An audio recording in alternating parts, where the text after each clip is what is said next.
அண்மை செய்தியை பார்த்து வருகிறோம். சென்னை மாநகரில் இன்று அதிகாலை முதல் பல பகுதிகளில் அதிக அளவில் பனிமூட்டத்துடன் காணப்படுவதால் வாகன ஓட்டிகள் சிரமமடைந்து வருகிறார்கள்.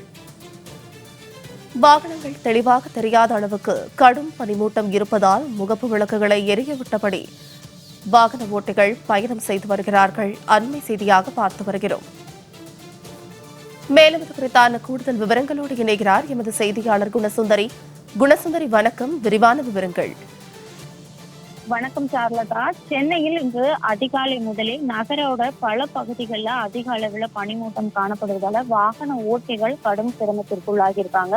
குறிப்பா எதிரில் வர வாகனங்கள் தெளிவாக தெரியாததுனால முகப்பு விளக்குகளை எரியவிட்டபடியும் அதே போன்று எச்சரிக்கையுடன் செல்வதற்காக மெதுவாகவும் பயணம் செய்து வந்துட்டு இருக்கிற அந்த காட்சியும் நம்மால் காண முடிகிறது. கடந்த சில வாரங்களாகவே சென்னையில பனிமூட்டம் காணப்பட்டு வந்த நிலையில இன்று வழக்கத்தை விட ஒரு கடுமையான பனிமூட்டமும் குளிரும் நிலவி வருகிறது. அதிகாலை நேரங்களில் வெளியே சென்ற பொதுமக்கள் பலரும் பனிமூட்டம் மற்றும் குளிரால சற்று அவதிப்பட்டும் வராங்க.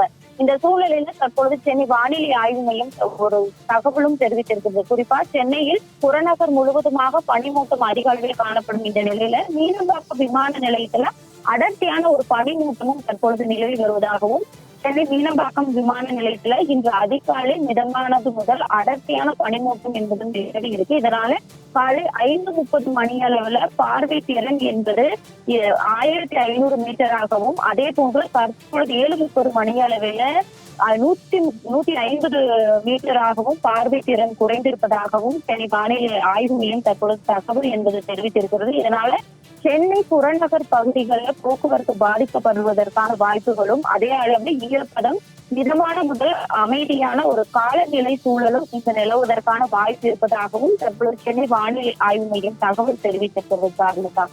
விரிவான விவரங்களுக்கு நன்றி குணசுந்தரி.